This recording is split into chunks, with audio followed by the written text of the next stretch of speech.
시청자 여러분 안녕하십니까? 뉴스제이 시작하겠습니다. 더불어민주당은 5.18 민주화 운동에 대한 황교안 대표의 발언을 비판했습니다. 미래통합당은 추미애 장관의 수사 기소분리 제안이 현행법 위반이라고 강조했습니다. 강릉의 바다부채길 연장 사업이 올해부터 본격화됩니다. 천안시가 천안 제2일반산업단지를 재생사업지구로 지정했습니다. 포항시가 이동보조기기 수리센터와 업무 협약을 체결해 중증 장애인들에게 편의 서비스를 제공합니다. 네, 한 주간의 국회 소식입니다.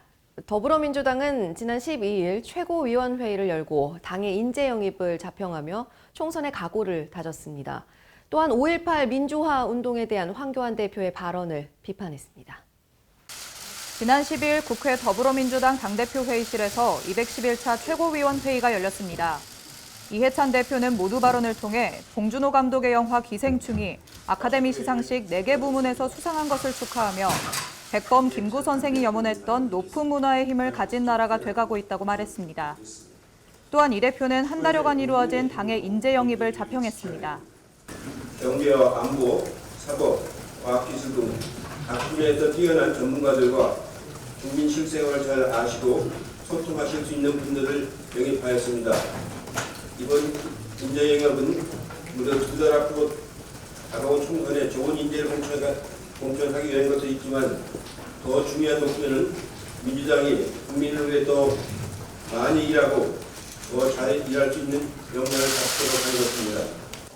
박주민 최고위원도 봉 감독의 오스카상 수상을 축하하는 한편 영화의 주제인 사회적 불평등을 꼬집었습니다.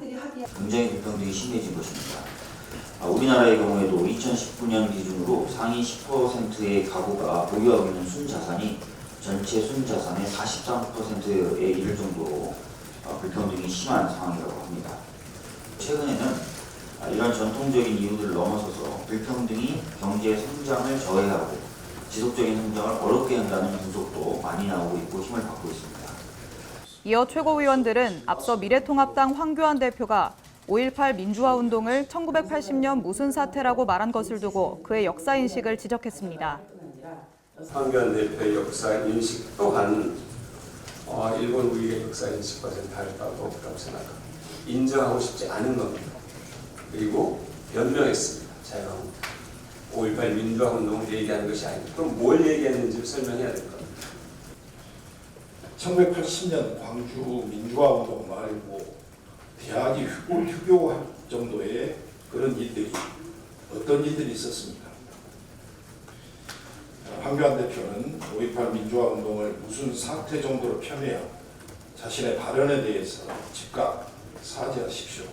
한편 지난 9일 1980년 무슨 사태 발언에 파장이 커지고 있는 가운데 황 대표는 자신이 말한 사태란 당시 휴교령을 의미하는 것이었다며 네거티브 공세에는 법적 대응을 하겠다고 경고했습니다.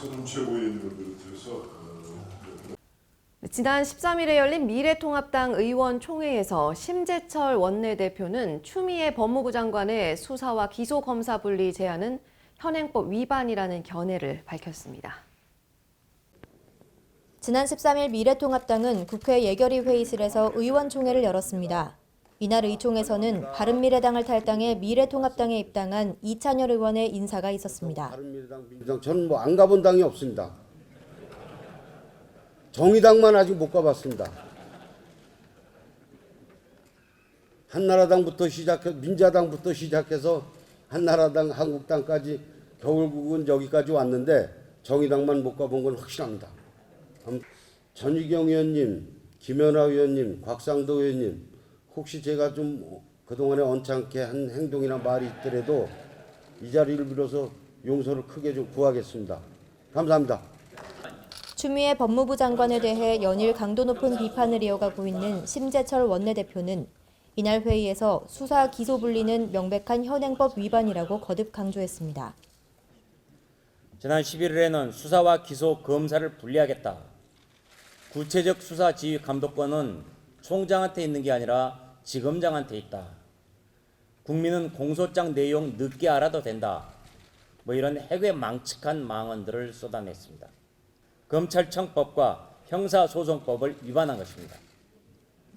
법률 개정 이전에 시범 추진하겠다고 하는 것인데 법무부 장관이 현행법을 앞서서 위반하겠다는 선언의 다름 아닙니다. 앞서 청와대가 울산시장 선거 개입 의혹 사건의 공소장을 비공개하기로 결정한 이후 야권의 비판이 이어지고 있는 가운데 추 장관은 윤석열 검찰총장에게 전화를 걸어 수사와 기소검사의 분리를 제안한 바 있습니다. 그러나 윤 총장이 이를 거절하면서 다시 한번 둘 사이의 갈등이 수면 위로 떠올랐습니다. 추미애 장관 임명 후 검찰과 법무부의 갈등이 지속되고 있어 우려의 목소리가 높아지고 있습니다. 네, 수도권 소식입니다. 강북구가 중증 장애인과 청각 장애인을 대상으로 보장구 수리 비용을 지원합니다. 특히 강북구 수어통역센터가 올해부터 추가로 지원 기관으로 지정되면서 청각 장애인의 불편이 줄어들 것으로 보입니다. 휠체어와 보청기 등 장애인 보장구를 고치거나 수리를 지원하는 기관이 상시 운영에 들어갑니다. 또 강북구는 지역 내에 거주하는 중증 장애인과 청각 장애인을 대상으로 수리 비용을 지원합니다. 특히 번동에 위치한 강북구 수어통역센터가 올해 보장구 수리 지원 기관으로 추가 지정돼 청각 장애인들의 불편이 줄어들 전망입니다. 지원 범위의 경우 지난해까지 휠체어와 전동 스쿠터 사용자로 한정돼 있어 보청기를 사용하는 청각 장애인이 어려움을 겪어왔습니다. 신청자가 개별적으로 보청기를 수리한 뒤 강북구 수어통역센터에 영수증을 제출하면 센터에서 이를 수합해 구청 생활보장과에 제출하고 강북구가 수리비와 부품 교체비를 정산하게 됩니다. 휠체어와 전동 스쿠터 정비를 담당하는 참새상 장애인 자립생활센터는 찾아가는 방문 서비스와 함께 저소득 장애인을 위한 보장구 무상 임대 사업도 진행합니다. 국민기초생활보장법에 따른 수급자나 차상위 계층에 해당하는 중증 장애인과 청각 장애인은 매년 1인당 최대 20만 원까지 지원받을 수 있습니다. 그 외 중증 청각 장애인은 연간 10만 원 한도 내에서 건당 수리비의 50%를 돌려받을 수 있습니다. 강북구는 장애인의 이동 편의를 높이고 경제적인 부담은 덜 수 있도록 수리비 지원을 포함해 다양한 지원 방안을 모색하겠다고 전했습니다. 미니멀 라이프, 알고는 있는데 실천하기 어렵기도 하죠. 생활 방식에 맞게 정리정돈을 하도록 돕는 정리수납 전문가 양성 과정이 종로구에서 지난달 말 개강했습니다. 주민의 자기개발과 행복지수 향상을 위해 마련된 종로구의 평생교육 프로그램 중 정리수납 전문가 양성과정 개강식이 열렸습니다.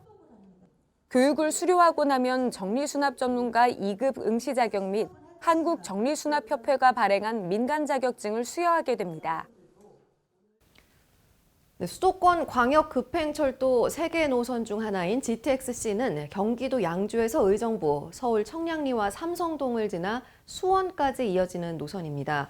수도권 동북부와 남부 지역의 교통 여건이 크게 개선될 것으로 보이는데 의왕시는 GTX-C 구간의 10개 정거장에 의왕역을 추가하도록 건의한다고 밝혔습니다. 의왕시는 정부가 추진 중인 GTX-C 노선의 의왕역 추가 정차를 국토교통부에 적극 건의하기로 했습니다. 의왕역은 의왕시뿐 아니라 수원 입북동과 군포시 부곡동 등 3개 시에 걸쳐 있는데 이 지역은 철도 이외에는 교통 기반이 부족한 곳으로 꼽히고 있어 GTX-C 노선의 의왕역 정차가 꼭 필요한 상황입니다. 그래서 우선 시에서는 이게 타당하다라고 하는 노력을 이제 국토부나 또 이렇게 관계기관에 알려야 될 필요성이 있습니다. 그래서 우선 2월 중에는 교통 전문 인력을 지금 채용을 할 계획도 가지고 있고 3월에는 사전 예비 타당성 조사를 할 예정을 가지고 있고요.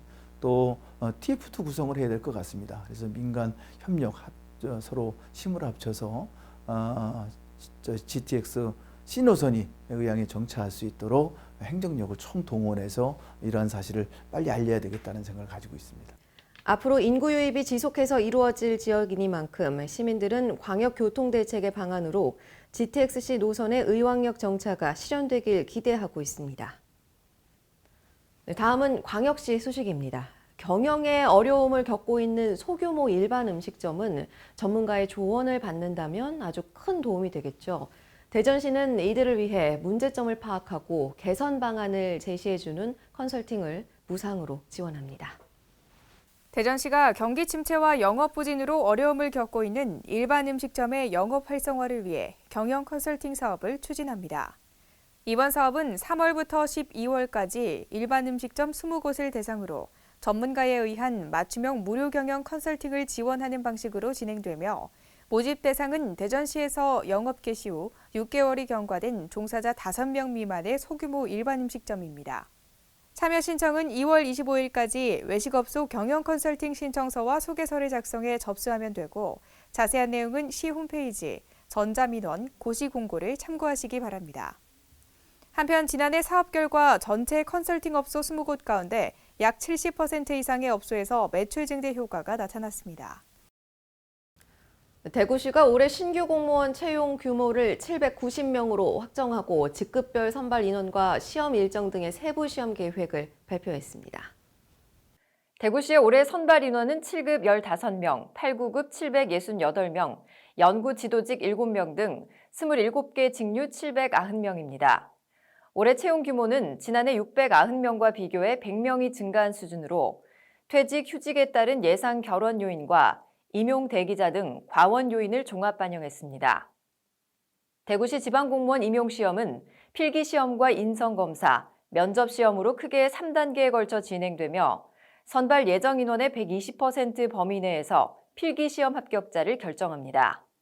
필기 합격자는 다시 인성검사에서 도덕성, 성실성, 책임감 등 공무원으로서 기본 인성을 검사하게 되고 그 결과는 면접시험의 참고 자료로 활용됩니다.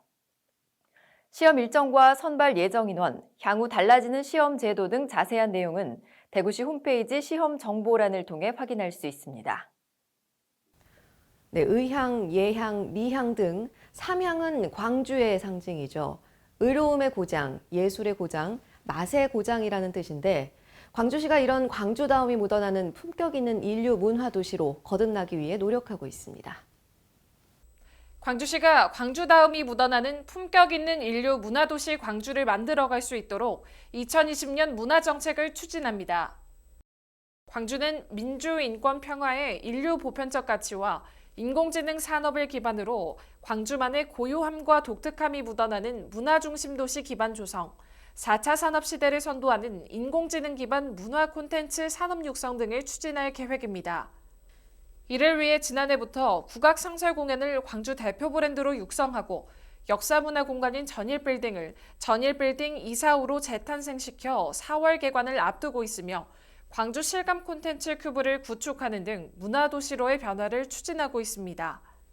한편 광주시는 2015년 국립아시아 문화전당 개관 이후 올해 예산으로 국비 1,130억 원을 확보해 문화조성 사업 추진에 더욱 탄력을 받을 것으로 기대하고 있습니다. 네, 강원도 소식입니다. 지난해 강릉 정동항이 2020년 어촌 뉴딜 300 사업에 선정되면서 바다 부채길 연장 사업이 올해부터 본격화됩니다. 강릉시는 올해부터 2022년까지 149억 원을 들여 강릉 금진에서 심곡을 잇는 바다 부채길을 정동항까지 500여 미터 연장하는 사업을 추진합니다. 바다 부채길이 연장되면 정동항과 정동진역, 레일바이크 등 관광 연계 효과가 클 것으로 기대됩니다. 바다 부채길 연장 사업은 내년까지 우선 마무리 짓고 정동항 주변 정주 여건을 개선하는 사업도 함께 추진됩니다.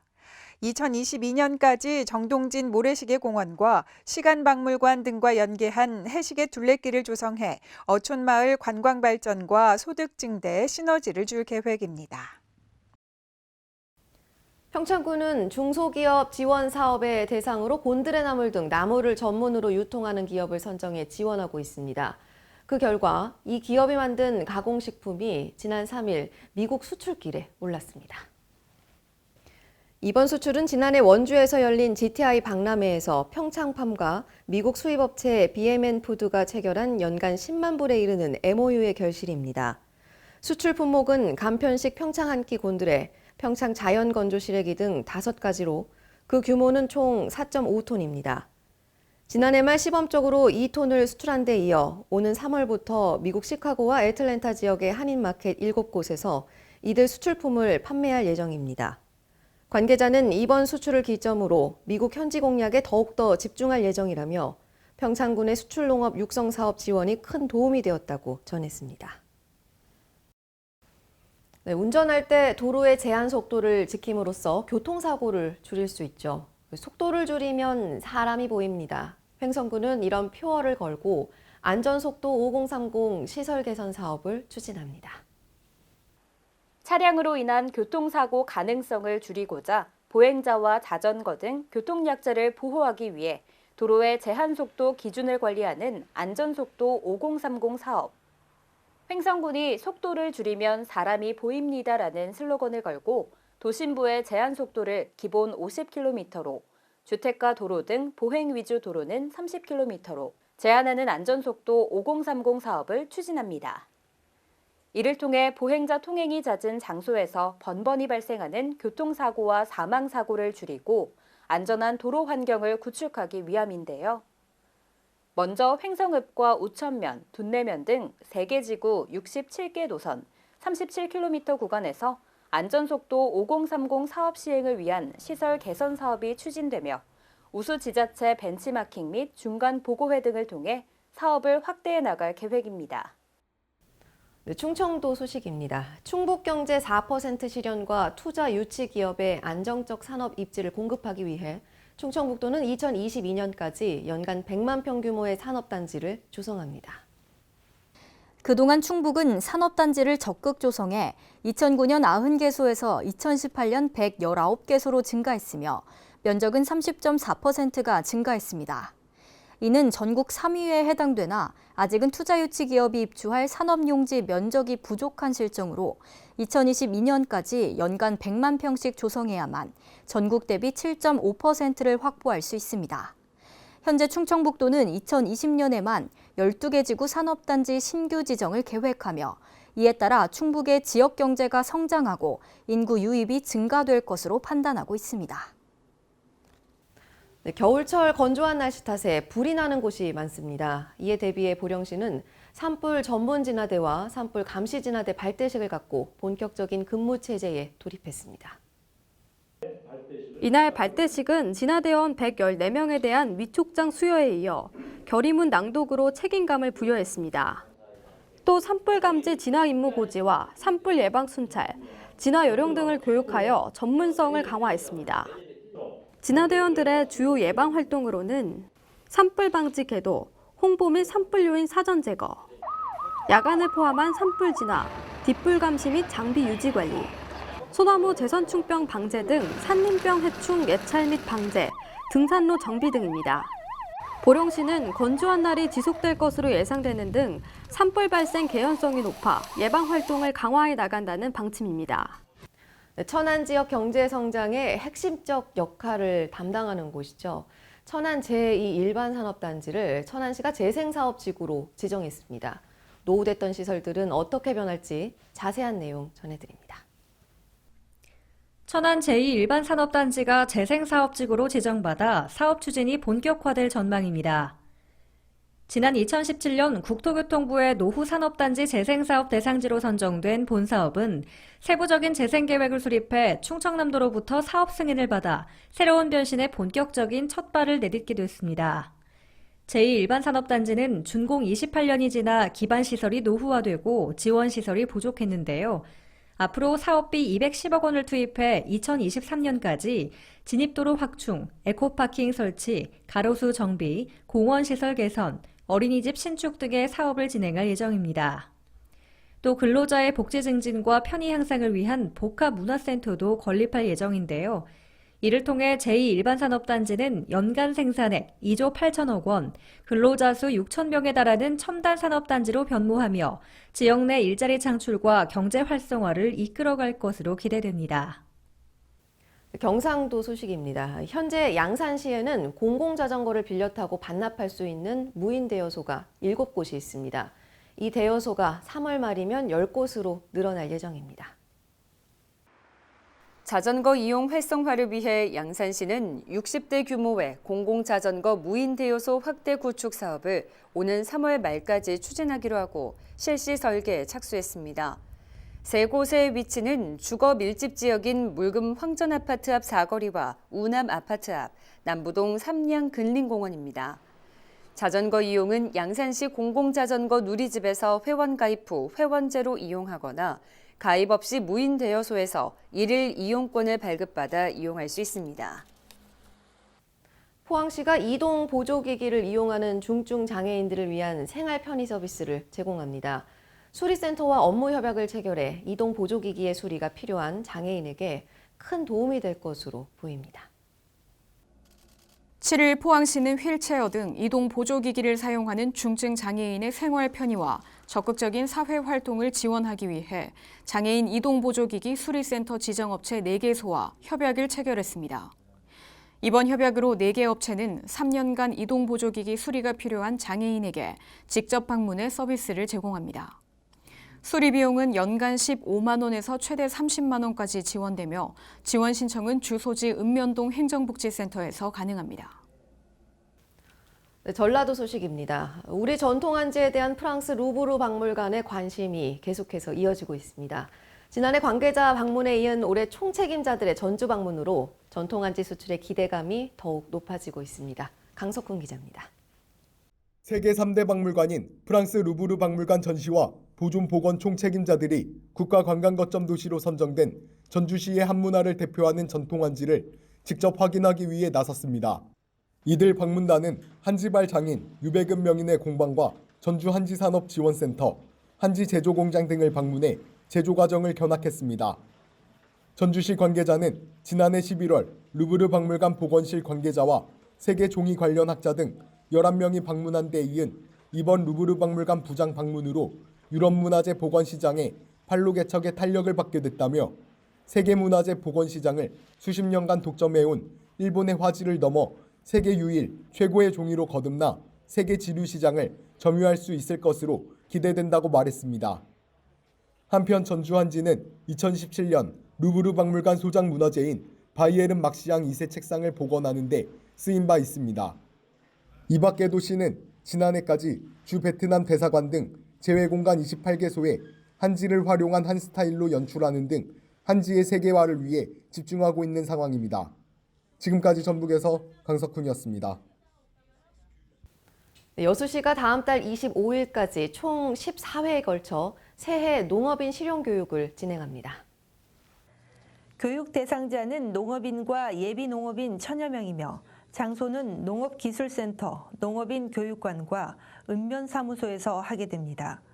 이번 교육에서는 작목별 핵심 기술, 달라진 농정 시책 등을 다루게 되며 올해부터 시행되는 농어민 공익수당, 친환경 의무 교육 등을 집중 홍보하고 농업인들이 농업 환경 변화에 대응할 수 있도록 교육할 계획입니다. 특히 올해는 읍면별로 추진하던 영농 순회 교육을 품목 분야별로 확대 실시하여 많은 농업인들이 최신 영농 기술을 공유할 수 있도록 참여 기회를 넓힐 예정입니다.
네, 감염 경로를 모르는 환자가 국내에서도 나왔습니다. 그런 만큼 마스크를 쓰고 손을 잘 씻는 등 면역 관리에 더 각별히 신경 쓰시기 바랍니다. 이상 뉴스제이 마칩니다. 시청해주신 여러분 고맙습니다.